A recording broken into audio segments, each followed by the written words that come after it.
Welcome to news alerts. Congress senior నేత రాజ్యసభ మాజీ సభ్యుడు ధర్మపురి శ్రీనివాస్ కన్నుమూశారు. హైదరాబాద్ లోని తన నివాసంలో తెల్లవారుజామున 3 గంటలకు ఆయన తుదిశ్వాస విడిచారు. గత కొంతకాలంగా అనారోగ్యంతో బాధపడుతున్న ఆయన గుండెపోటుతో చనిపోయినట్లు కుటుంబ సభ్యులు తెలిపారు. నిజామాబాద్ జిల్లాకు చెందిన డీఎస్ కాంగ్రెస్ పార్టీలో అంచెలంచెలుగా ఎదిగారు. ఉమ్మడి ఏపీలో పార్టీ అధికారంలో ఉన్నప్పుడు డీఎస్ మంత్రిగా సేవలందించారు.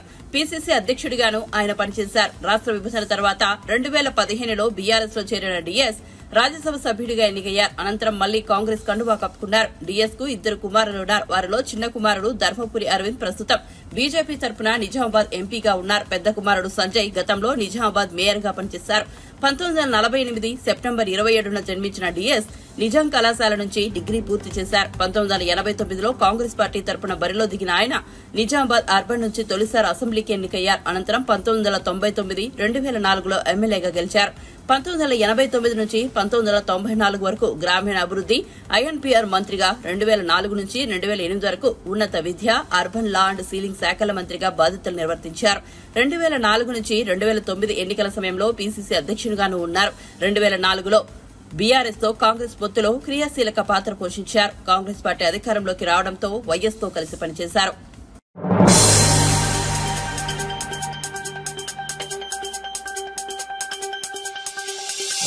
స్టేషన్ కన్పూర్ ఎమ్మెల్యే కడియం శ్రీహరి కస్తూర్బా గాంధీ బాలికల విద్యాలయాన్ని ఆదర్శ పాఠశాలను ఆకస్మికంగా తనిఖీ చేశారు. పాఠశాలలో విద్యార్థులకు అన్ని సదుపాయాలు సరిగా ఉన్నాయో లేదో అని పరిశీలించారు. విద్యార్థులతో మాట్లాడి వారి సమస్యలను తెలుసుకున్నారు. వంటగదిలో అన్నం, కూరలను రుచి చూశారు. విద్యార్థులకు పెట్టే కోడిగుడ్ల సైజు చిన్నదిగా ఉందని అధికారులను మందలించారు. ఆదర్శ పాఠశాలలో ఇంటర్ విద్యార్థులకు రసాయన శాస్త్రం పాఠాలు బోధించారు.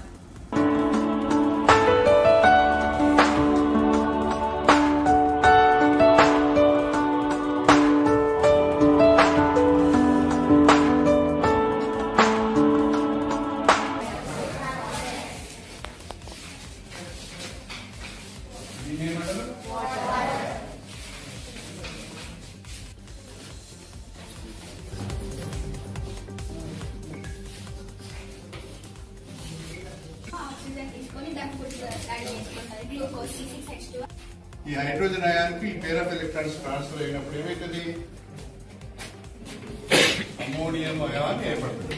ఓకే, ఏదో చెప్తున్నాను, తమాషాగా వచ్చి 3 కాదు, సీరియస్ గా చదువుకోవాలి. అర్థమైందా? గన్పూర్ మోడల్ స్కూల్ చదువుకున్న పిల్లలందరికీ కూడా ఫస్ట్ క్లాస్ రావాలి. నియోజకవర్గ వ్యాప్తంగా ఉన్న అన్ని గురుకుల పాఠశాలలో, అన్ని కేజీబీ మోడల్ స్కూల్స్ కూడా సమస్యలను తెలుసుకుంటూ వాటిని పరిష్కరించే ప్రయత్నం తప్పకుండా చేయడం జరుగుతుంది. స్టేషన్ కన్పూర్ నియోజకవర్గ కేంద్రంలో ఒక 100 బెడ్ హాస్పిటల్ తక్షణమే నిర్మాణం చేపట్టవలసిన అవసరం ఉంది. ఎన్నికలకు ముందు ఒక జీవో అయితే ఇచ్చారు, కానీ ఆ జీవోలో భవన నిర్మాణానికి సంబంధించిన శాంక్షన్ లేదు. ఏరియా హాస్పిటల్లో కావాల్సిన స్టాఫ్ యొక్క శాంక్షన్ కూడా దానిలో పొందుపరుస్తుంది. తక్షణమే రాష్ట్ర ప్రభుత్వ పరంగా 100 బెడ్ హాస్పిటల్ నిర్మాణానికి అవసరమైన నిధులను, స్టాఫ్ కూడా మంజూరు చేయించుకోవాల్సిన అవసరం ఉన్నది. త్వరితగతిన 100 బెడ్ హాస్పిటల్ నిర్మాణం చేసి స్టేషన్ కన్పూర్ నియోజకవర్గ ప్రజలకు వైద్య సేవలు అందుబాటులోకి తేవాల్సిన అవసరం ఉంది. స్టేషన్ కన్పూర్ నియోజకవర్గ కేంద్రంలో, అదేవిధంగా నియోజకవర్గంలో ప్రజలకు మెరుగైన విద్య, మెరుగైన వైద్యం అందించాలనే ఆలోచనతో ఈ కార్యక్రమాలు చేపట్టడం జరుగుతుంది.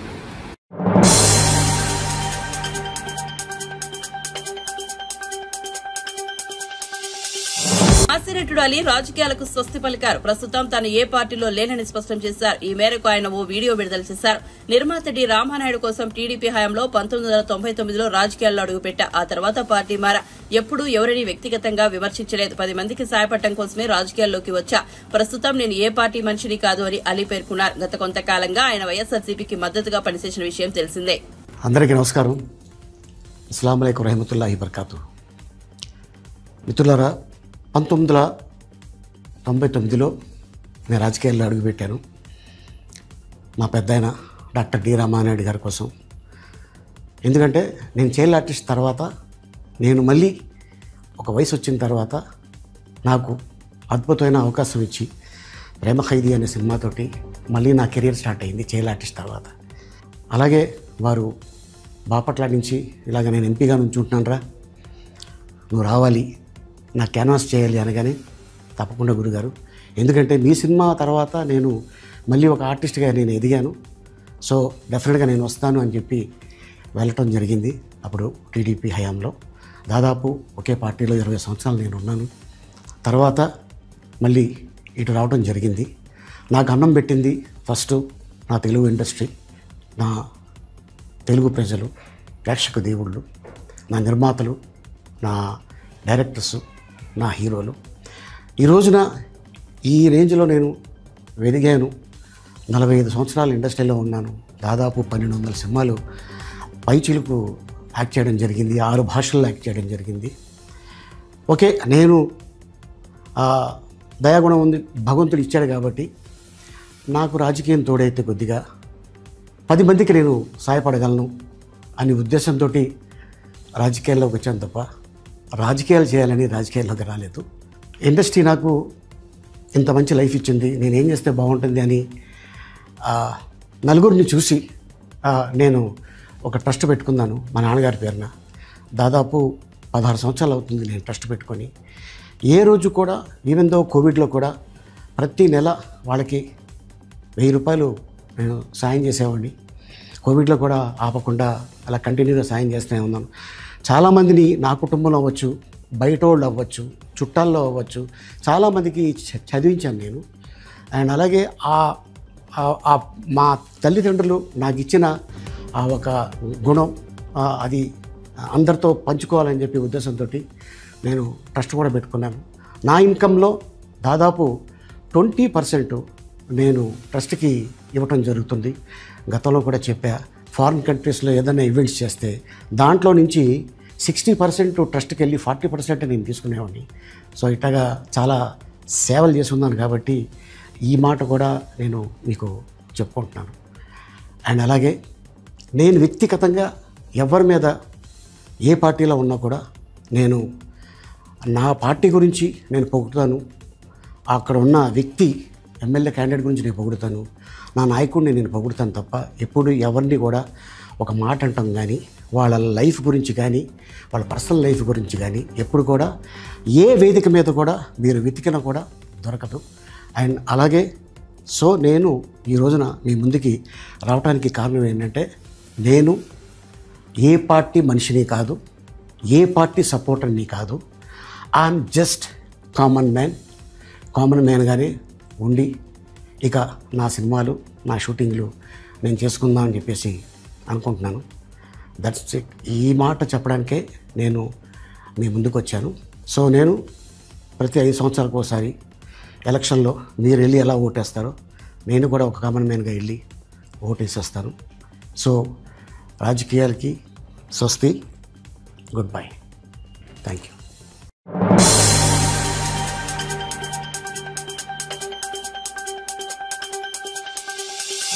పదేళ్లలో తాను పీసీసీ చీఫ్ అవుతానని, ఆ తర్వాత ముఖ్యమంత్రిని కూడా అవుతానని టీపీసీసీ వర్కింగ్ ప్రెసిడెంట్ జగ్గారెడ్డి ఆసక్తికర వ్యాఖ్యలు చేశారు. శుక్రవారం ఆయన మీడియా సమావేశంలో మాట్లాడుతూ గాంధీ భవన్ లో తనకు అటెండర్ పదవిని ఇచ్చినా తప్పకుండా చేస్తానన్నారు. తమ పార్టీ అగ్రనాయకులు సోనియా, రాహుల్ గాంధీలు ఏం చెబితే అదే చేస్తానన్నారు. అధిష్టానం తీసుకునే నిర్ణయానికి కట్టుబడి ఉంటానని తెలిపారు. తాను ఢిల్లీలో పైరవీలు చేయడం లేదని, ఎవరు పీసీసీ అయినా పాలన బాగానే ఉంటుందని ఆశాభావం వ్యక్తం చేశారు.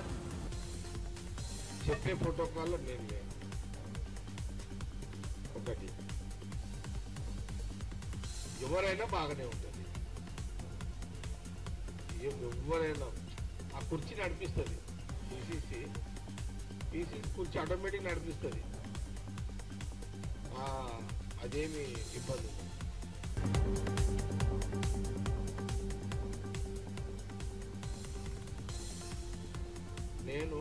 నేనేం చెప్తుంది సార్,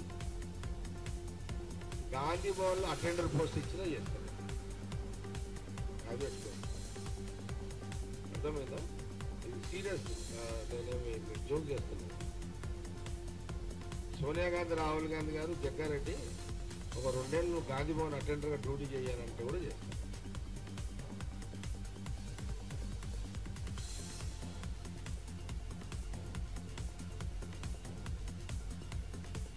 10 ఇంకుంది కదా నాకు.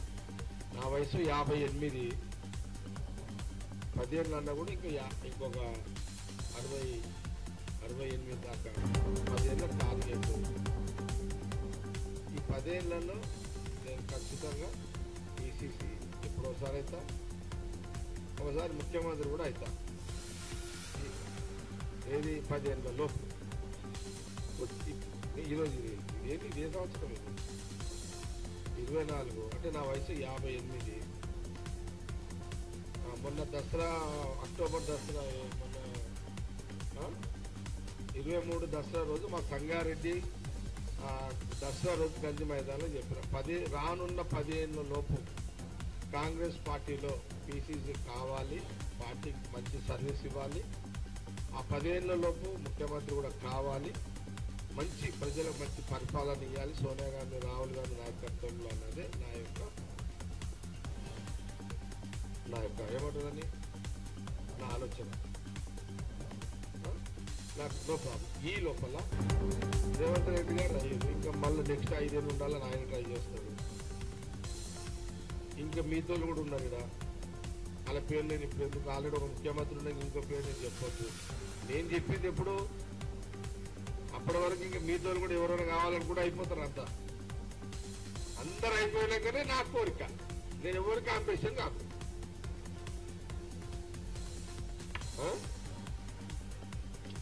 ఇక మరీ డీటెయిల్ వద్దు, చెప్తున్నా. ఎందుకంటే ఎవరికి ఇబ్బంది ఉంటుంది.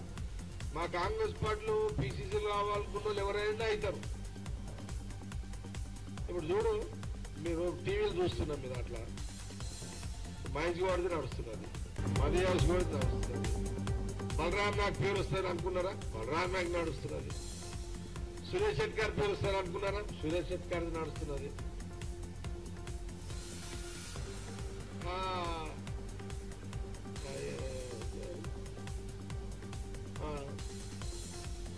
సంపత్ మాదిగా జాతి సంపత్ పేరు నడుస్తున్నది. ఇప్పుడు అదే ఉన్నది, చర్చల్లో ఉంది. చూడు, కాంగ్రెస్ పార్టీలో ఎంత గొప్ప పార్టీ కాంగ్రెస్ పార్టీ. చూడండి ఎంత గొప్ప పార్టీ కాంగ్రెస్ పార్టీ. ఒక NIC యూత్ కాంగ్రెస్ వచ్చిన మహేష్ గౌడ్ జాతీయ పార్టీలో PCC రేసులో ఆల్రెడీ ఇప్పుడు ఆ మీటింగ్ ఉన్నాడు. కేసీ వేణుగోపాల్ గారి మీటింగ్ లో చర్చలు ఉన్నారు. వీళ్ళంతా సామాన్య కార్యకర్త దిగిన సంపత్ వచ్చేసిండు, సామాన్య కార్యకర్త వచ్చిన షెట్కార్ వచ్చిండు, సామాన్య కార్యకర్త బట్టి విక్రమార్క ఉన్నాడు, ఇప్పుడు డిప్యూటీ సీఎం ఉన్నాడు, ఆల్రెడీ అవన్నీ ఉన్నాయి. ఆయన కూడా చర్చలు ఉన్నాడు.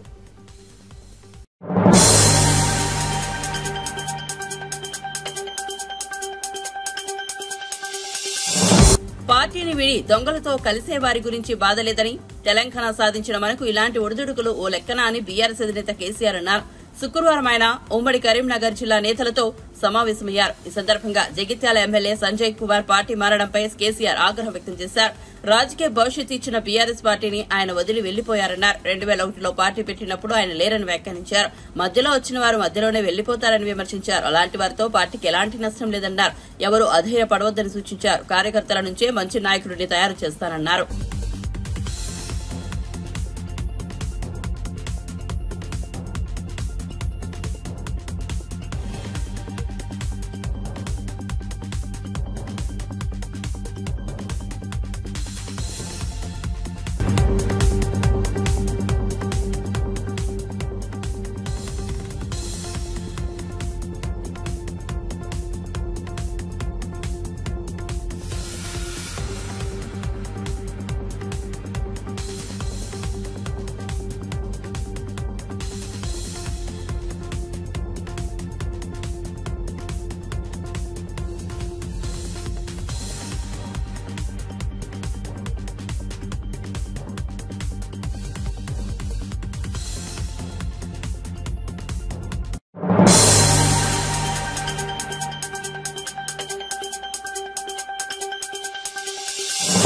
ఏపీ సీఎం చంద్రబాబు పోలవరం ప్రాజెక్టుపై శ్వేతపత్రం విడుదల చేయడం తెలిసిందే. ఈ సందర్భంగా గత వైసీపీ ప్రభుత్వాన్ని చంద్రబాబు తీవ్రంగా విమర్శించారు. ఈ నేపథ్యంలో వైసీపీ నేత మాజీ నీటిపారుదల శాఖ మంత్రి అంబటి రాంబాబు స్పందించారు. చంద్రబాబు వల్లే పోలవరం నాశనమైందని అన్నారు. పోలవరం జాతీయ ప్రాజెక్టు అయినప్పుడు దాన్ని రాష్ట ప్రభుత్వం ఎందుకు తీసుకుందని సూటిగా ప్రశ్నించారు. కేంద్ర ప్రభుత్వం చేపట్టాల్సిన పోలవరం ప్రాజెక్టును రాష్ట్ర ప్రభుత్వం తీసుకోవాల్సిన అవసరం ఏంటని అంబటి రాంబాబు నిలదీశారు. 1000 కోట్ల విలువైన ప్రాజెక్టు కాబట్టి నాడు చంద్రబాబు ప్రభుత్వం పోలవరం నిర్మాణాన్ని తలకెక్కిందుకుందని విమర్శించారు. చాలా విషయాలు చెప్పేటటువంటి ప్రయత్నం చేశారు. ఆయనకి పోలవరం మీద ఉన్నటువంటి ప్రేమ, ఇరిగేషన్ ప్రాజెక్ట్స్ మీద ఉన్నటువంటి ప్రేమ చాలా అపారమైందని, తలుచుకున్నప్పుడు ఆయనకు బాధ కలుగుతుందని, కోపం వస్తుందని, ఇలాంటి పదాలన్నీ కూడా వాడేటటువంటి ప్రయత్నం చేశారు. దానితో పాటు ముఖ్యమంత్రి అయిన తర్వాత ఆయన మోడీ గారి ప్రభుత్వంతో పాటు కలిసి ముఖ్యమంత్రిగా అయినప్పుడు 2014లో 7 గ్రామాలు దీనిలో కలిపితే తప్ప నేను ప్రమాణ స్వీకారం చేయను. ఎందుకంటే Polavaram is such a project. Polavaram చాలా గొప్పది, పోలవరం జీవనాడి. అందువల్ల నేను కాన్స్టిట్యూషన్ డెడ్ లాక్ వచ్చినా సరే నేను ప్రమాణ స్వీకారం చేయనని చెప్పి పట్టుబట్టి 7 గ్రామాలని మన ఆంధ్రప్రదేశ్ కల్పించాను, సాధించాను, అలాంటి గొప్ప వ్యక్తిని అనేటువంటి మాట ఆయన చెప్పారు. నేను అడుగుతా ఉన్నా, నారా చంద్రబాబు నాయుడు గారు, మీరు 1995 నుంచి 2004 వరకు మీరు ఈ రాష్ట్రానికి ముఖ్యమంత్రిగా ఉన్నారు. ఈ రాష్ట్రానికి ముఖ్యమంత్రిగా ఉండటమే కాదు, కేంద్రంలో చక్రం కూడా తిప్పారు. మీరు కేంద్ర ప్రభుత్వంతో సత్సంబంధాలు కలిగి ఉన్నారు. ఎందుకు మీరు జీవనాడి అనేటువంటి పోలవరాన్ని గురించి ఎందుకు మీరు ఆలోచన చేయలేదు? మళ్ళా తిరిగి రాజశేఖర రెడ్డి గారు వచ్చిన తర్వాత మాత్రమే రాజశేఖర రెడ్డి గారు ఆలోచన చేయాల్సిన పరిస్థితి ఎందుకు వచ్చింది? మీకు నిజంగా రాష్ట్రం మీద ప్రేమ ఉన్నా, నిజంగా నీటి మీద ప్రేమ ఉన్నా, వ్యవసాయం మీద ప్రేమ ఉన్నా, గోదావరి నది సముద్రంలో కలిసిపోతున్నా మీరు చూస్తూ ఎందుకున్నారు? ఎందుకు ఈ ఆలోచన రాలేదు? 2014లో మీరు ఓటమి పాలై డాక్టర్ రాజశేఖర రెడ్డి గారు ముఖ్యమంత్రి అయిన తరువాత మాత్రమే ఎందుకు పోలవరాన్ని రాజశేఖర రెడ్డి గారు తీసుకొచ్చేటటువంటి అవకాశం మీకు ఇచ్చారు? రాజశేఖర రెడ్డి గారి కన్నా ముందే మీరు ముఖ్యమంత్రి అయ్యారు కదా, మరి ఎందుకు మీరు ఆలోచన చేయలేదంటే దీన్ని బట్టి అర్థమవుతుందేంటి, ప్రజలు కూడా అర్థమయ్యేదేంటి, మీకు అసలు పోలవరం మీద కానీ గోదావరి నది మీద కానీ అవగాహన లేదని నేను అనను. ఎందుకంటే మీరు వయసులో పెద్దవారు, 4వసారి ముఖ్యమంత్రిగా చేస్తున్నారు. శ్రద్ధ లేదు, ఆ ఆలోచన లేదు. ఇవాళ 7 గ్రామాలు తీసుకొచ్చి నేను కలిపేంత వరకు నేను విశ్రమించనని చెప్పేసి నేను మోడీ గారితో పంతం పట్టు కూర్చున్నాను, అందువల్ల 7 గ్రామాలు కలిశాయి అనేటువంటి మాట మాట్లాడుతున్నారు. రాజశేఖర రెడ్డి గారు లేరు. ఆయన ఎంత శ్రమ చేశాడో ఆయన చెప్పుకోవడానికి ఆయన లేడు. నువ్వు 7 గ్రామాలు కలిపినందుకే చాలా గొప్పగా చెప్తున్నావు. రాజశేఖర రెడ్డి గారు ఎన్ని అనుమతులు తీసుకొచ్చాడు పోలవరం ప్రాజెక్టు కేంద్రంతో మాట్లాడి? 1, 2 అనేకమైన అనుమతులు 2005 నుంచి నిర్మాణ సంస్థల అనుమతి తీసుకొచ్చాడు, పర్యావరణ అనుమతులు తీసుకొచ్చారు, వన్యప్రాణ రక్షణ అనుమతులు తీసుకొచ్చారు, పునరావాస ప్రణాళిక కావాల్సిన అనుమతులు తీసుకొచ్చారు, పాపికొండల వన్యప్రాణ రక్షణ కేంద్రం మళ్లింపునకు అనుమతి తీసుకొచ్చారు. ఇట్లా 1 కాదు 2 కాదు, చాలా క్లిష్టమైనటువంటి అనుమతులు. క్లిష్టమైనటువంటి అనుమతులన్నీ కూడా ముఖ్యమంత్రిగా ఉండి కేంద్రంతో మాట్లాడి అనేక సార్లు ఢిల్లీ వెళ్ళి విజిట్ చేసి ఎంపీలతో కూడా కలిసి లైజాన్ చేసి అన్ని అనుమతులు తీసుకొచ్చినటువంటి మహానుభావుడు.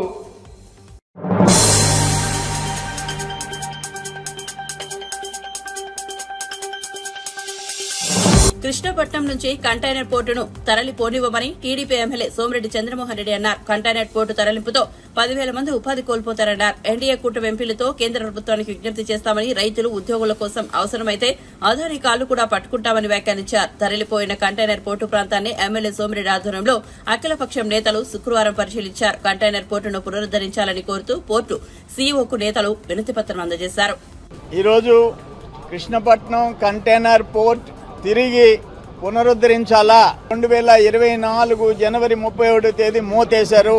నేను జనవరి 20వ తేదీ చెప్పాను, కృష్ణపట్నం కంటైనర్ పోర్ట్ ఎగుమతులు దిగుమతులు, రైతులకు సంబంధించిన రొయ్యలు, చేపలు, బియ్యము, పొగాకు, మిర్చి, గ్రానైట్ మొత్తం ఎగుమతులు దిగుమతులు ఆగిపోతున్నాయి. ఆఖరణ డర్టీ పోర్ట్ కింద మిగులుతుందని జనవరి 20వ తేదీ చెప్పా. అదే జరిగింది. నేను ఆ రోజు చెప్పిన ఉత్త బొగ్గు, బూడిద, ఐరన్ ఓర్ తెచ్చి మా మొఖాన్ని కొట్టి మీరు కంటైనర్ పోర్ట్ ఎత్తుకెళ్ళిపోతున్నారు. రాయలసీమ, నెల్లూరు, ప్రకాశం, గుంటూరుకి రైతులకు సంబంధించిన ఎగుమతుల్ని కిల్ చేస్తున్నారని చెప్పా. ఆ రోజు జగన్మోహన్ రెడ్డి నోరు తెరవలే. ఇది ఏపీ మ్యారిటైమ్ బోర్డు ఓనర్షిప్ 2039కి ఆంధ్రప్రదేశ్ ప్రభుత్వానికి హ్యాండ్ ఓవర్ అవుద్ది.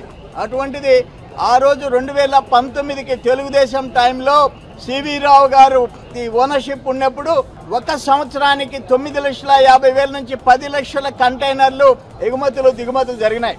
డైరెక్ట్ గా 2,000 మంది, ఇండైరెక్ట్ గా 10,000 మంది ఉద్యోగాలు ఉన్నాయి. ఈరోజు అన్ని పోయినాయి. రాష్ట్ర ప్రభుత్వానికి 900 నుంచి 1000 కోట్ల ఆదాయం వచ్చింది. ఈ రోజు పోయింది. ఓన్లీ డర్టీ కార్గుగా మిగిలిపోయింది. దుమ్ము ధూళి మా మొఖాన, మా పొలాలు, మా గ్రామాలు, మా జీవితాలు మీకు తాకట్టు పెట్టాం. సివి రావు గారు 10 లక్షల కంటైనర్లు తీసుకుపోతే ఆఖరికి వైజాగ్, బాంబే, చెన్నై ఎయిర్పోర్టుతో పోటీ పడితే అటువంటిది ఈరోజు జీరో చేసేస్తే మేమేమనుకున్నాము, సివి రావు గారు 10 లక్షలు అంటే అదానీ గారు 20 లక్షలకి తీసుకుపోతారనుకున్నాం. ఇట్లా మునిగిపోద్ది పోర్ట్ అని చెప్పి మేము అనుకోలే. ఇక్కడున్న రైతులు వాళ్ళ తాతలు ముత్తాతలు ఇచ్చిన భూములు హ్యాండ్ ఓవర్ చేసి ఖాళీ చేసి వెళ్ళిపోయినారు. కట్టుబట్టలతో గ్రామాలు ఖాళీ చేసిపోయినారు. ఆ రోజు 7 లక్షల రూపాయలకి ఎకరా ఇచ్చాం. ఈరోజు 50 లక్షలు, 60 లక్షలు, కొన్ని రోడ్ సైడ్ ₹1 కోటి ఉన్నాయి. రైతులు ఉన్న ఆస్తులు బాగుంగొట్టుకున్నారు. ఇప్పుడు చెప్పొచ్చాం, జీజే రావు గారికి చెప్పొచ్చాం, అయ్యా అదానీ గారి లాంటి ప్రపంచంలోనే అత్యంత ధనికుడైన ఆయనకి వరల్డ్లో రిచెస్ట్ మ్యాన్లో 12, 13 ర్యాంకులో ఉన్నాడు ఆయన. ఆయనకి ఇదంతా ఒక బొట్టు, నీటి బొట్టుతో సమానం ఆయనకి. అటువంటిది ఈ విధంగా చేయటం కరెక్ట్ కాదని చెప్పి మేము చెప్పాం. మా రాష్ట్ర ప్రభుత్వం నుంచి మీకేం కావాలో, ఈరోజు బీజేపీ, జనసేన, సిపిఐ అన్ని పార్టీలు వచ్చినాయి. ఏం కావాలో చెప్పండి, మేము ముఖ్యమంత్రి గారిని వేడుకుంటాం. మేమందరం ఒకటే నిర్ణయించుకున్నాం, దీంట్లో రాజీ లేదు. కూటమి అందరం కలిసి ఇతర పార్టీలు ఎవరు వస్తే వాళ్ళని తీసుకొని ఢిల్లీకి పోతాం. కేంద్ర ప్రభుత్వానికి విజ్ఞప్తి చేస్తాం, చంద్రబాబు నాయుడు గారికి విజ్ఞప్తి చేస్తాం, అదానీ గారి చేతులు పట్టుకుంటాం, కావాలంటే కాళ్ళు పట్టుకుంటాం, కానీ వదిలిపెట్టాం. కంటైనర్ పోర్ట్ తిరిగి రాకపోతే వదిలిపెట్టాం. రైతుల కోసం ఏమైనా చేస్తాం. వైజాగ్, బాంబే, చెన్నై పోర్టుతో పోటీ పడిన కృష్ణపట్నం పోర్ట్ ఈరోజు మూలకు వచ్చిందంటే మేము జీర్ణించుకోలేకపోతున్నాం. రాజీ లేకుండా పోరాటం చేస్తాం, జనం కోసం పోరాటం చేస్తాం. 30,000, 50,000, 1,50,000 వచ్చేవాళ్ళు ఈరోజు కూలికి పోయే పరిస్థితి వచ్చింది. 10,000 మంది వాళ్ళ కోసం పోరాడతాం.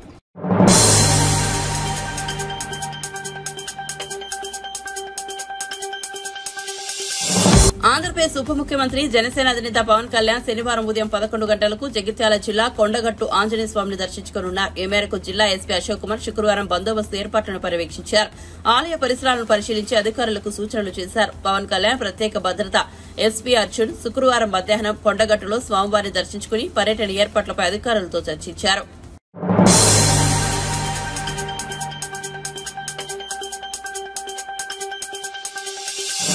రాష్ట్ర ప్రజలు దున్నపోతును తరిమేసి కామధేనును లాంటి కాంగ్రెస్ ప్రభుత్వాన్ని తెచ్చుకున్నారని పరిగి ఎమ్మెల్యే రామ్మోహన్ రెడ్డి అన్నారు. జనం పాలిచ్చే బర్రెను వదిలి దున్నపోతును తెచ్చుకున్నారని కేసీఆర్ బలుపు మాటలు మాట్లాడుతుండని ఆయన ఫైర్ అయ్యారు. శుక్రవారం అసెంబ్లీలోని సీఎల్పీ ఆఫీసులో రామ్మోహన్ రెడ్డి మీడియాతో మాట్లాడారు. అసెంబ్లీ, లోక్సభ ఎన్నికల్లో ప్రజలు చీకొట్టినా కేసీఆర్ కు ఏమాత్రం సిగ్గు రాలేదన్నారు. ఎన్టీఆర్ ను మించి తనను మళ్లీ గెలిపించుకుంటారని కేసీఆర్ ఊహించుకుంటున్నారని ఆయన ఆరోపించారు. అసలు రాష్ట్రంలో బీఆర్ఎస్ ఉంటే కదా మళ్లీ గెలవడానికేనే ఆయన ఎద్దేవా చేశారు. నిరుద్యోగుల సమస్యలంటూ కేటీఆర్ ఇంకా డ్రామాలాడుతున్నారని, ఆ నిరుద్యోగులే ఎన్నికల్లో బీఆర్ఎస్ పార్టీని బొందపెట్టారనే విషయాన్ని కేటీఆర్ గుర్తుంచుకోవాలన్నారు. సాంకేతిక సమస్యలను ఆసరాగా చేసుకుని నిరుద్యోగులను కేటీఆర్ రెచ్చగొట్టే ప్రయత్నం చేస్తున్నారని దుయ్యబట్టారు. కేటీఆర్ కుటుంబం తెలంగాణలో ఎంత షో చేసినా జనం నమ్మరని, ఆ కుటుంబం సినిమా ముగిసిందన్నారు. ఒక విద్యుత్ పైన, కొనుగోళ్ల పైన, శాఖ పైన వాళ్ళ అభ్యర్థన మేరకు, బీఆర్ఎస్ పార్టీ అభ్యర్థన మేరకు ఆన్ రికార్డు మీరందరూ మీడియా మిత్రులు ఉన్నారు, ప్రజలంతా కూడా చూసిర్రు. విద్యుత్ శాఖ వెలువబడినటువంటి జగదీశ్వర్ రెడ్డి అడిగితే మేము జ్యుడిషియల్ కమిషన్ ఏర్పాటు చేస్తే ఆ జ్యుడిషియల్ కమిషనే వద్దని చెప్పి అసలు కమిషన్ ఆయనను విచారించే హక్కే లేదని తను హైకోర్టుకు వెళ్ళడం ఎంత బాధాకరం. నిజంగా నువ్వు సచ్చీలుడు అయితే, అంత బాగా విద్యుత్ సంస్థలు తీసుకొచ్చిన వాడివైతే శాసనసభకు వచ్చి అదే విషయం చెప్పొచ్చు కదా. లేదు జస్టిస్ నరసింహారెడ్డి గారు కమిషన్ దగ్గరికి వచ్చి ఏం చెప్పదలుచుకున్నావు అదే చెప్పొచ్చు కదా. హైకోర్టు మెట్లెక్కితే కూడా హైకోర్టు కూడా జ్యుడిషియల్ కమిషన్ రద్దు చేయం, దాన్ని కేసు నోటీస్ జారీ చేసి దాన్ని ఆర్డర్లో పెట్టడం జరిగింది. ఇప్పటికైనా సరే మేము కోరుతున్నాం, గత ప్రభుత్వం లోపల మీరు ఏదైతే అవినీతి కార్యక్రమాలు, అది కాళేశ్వరం ప్రాజెక్టు, విద్యుత్ శక్తి ఛత్తీస్గఢ్ రాష్ట్రం నుంచి కొన్నవో ఆ కొన్న ధర కంటే కూడా ట్రాన్స్మిషన్ ఛార్జెస్ కానీ దాని యొక్క మొత్తం కూడా మనం యాడ్ చేస్తే బయట మార్కెట్లో ఉన్న ధర కంటే ఎక్కువ ఖర్చు పెట్టిన మాట వాస్తవం కాదా? మా యొక్క 6 పథకాలు గ్రామాన ఇవ్వడానికి కంకణం కొట్టుకొని మా ముఖ్యమంత్రి రేవంత్ రెడ్డి గారు రోజుకు 18 గంటలు కష్టపడి పనిచేస్తూ మంత్రులను ఎమ్మెల్యేలని నియోజకవర్గాల లోపల రోజు ఉదయం లేస్తే 7 గంటల నుంచి రాత్రి 11 గంటల వరకు కూడా చాలా మంది పేద ప్రజలు మా దగ్గరకు వచ్చి వాళ్ళ సమస్యలు చెప్పుకుంటున్నారు. ఎక్కడికి వెళ్ళినా సరే ప్రభుత్వం ఏ విధంగా ఉండాలనేది ప్రజల లోపల చర్చ జరుగుతుంది. మీరు గతంలో ఏ విధంగా పనిచేసారు అనేది కూడా చర్చ జరుగుతుంది. భవిష్యత్తు ఈ బీఆర్ఎస్ పార్టీకి లేదు అని చెప్పి స్పష్టంగా తెలియడం మూలంగానే ఈ రోజు ఇలాంటి పరిస్థితి ఏర్పడ్డాయి.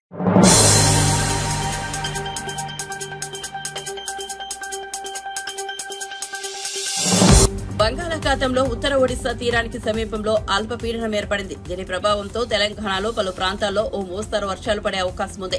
ఈ మేరకు వాతావరణ శాఖ ఓ ప్రకటన విడుదల చేసింది. శని ఆదివారాల్లో 15 జిల్లాల్లో బలమైన గాలులతో కూడిన ఓ మోస్తరు వర్షాలు కురుస్తాయని సూచించింది. కరీంనగర్, పెద్దపల్లి, జయశంకర్, భూపాలపల్లి, ములుగు, భద్రాద్రి కొత్తగూడెం, ఖమ్మం, వికారాబాద్, సంగారెడ్డి, మెదక్, కామారెడ్డి, మహబూబ్ నగర్, నాగర్ కర్నూల్, వనపర్తి, నారాయణపేట, జోగులాంబ, గద్వాల్ జిల్లాలకు పసుపు రంగు హెచ్చరికలు జారీ చేసింది. హైదరాబాద్ లోనూ తేలికపాటి వర్షాలు పడే అవకాశం ఉంది. రాష్ట్రంలో శుక్రవారం పలు జిల్లాల్లో భారీ వర్షాలు కురిశాయి. జగిత్యాల జిల్లా బీర్పూల్ మండల కొల్లాయిలో అత్యధికంగా 6 సెంటీమీటర్ల వర్షపాతం నమోదైంది. జయశంకర్, భూపాలపల్లి జిల్లా రేగొండలో 3.6, రాయకల్ మండలం అల్లీపూర్లో 3.1, హన్మకొండ జిల్లా నడికుడిలో 2.6, ములుగు జిల్లా వాజేడు మండలం ధర్మవరంలో 2.2 సెంటీమీటర్ల వర్షం కురిసింది. రంగారెడ్డి, మంచిర్యాల, కరీంనగర్, కామారెడ్డి, మేడ్చల్, మల్కాజ్గిరి, వరంగల్, ఖమ్మం, మహబూబాబాద్ జిల్లాలోనూ చిరుజల్లులు పడ్డాయి.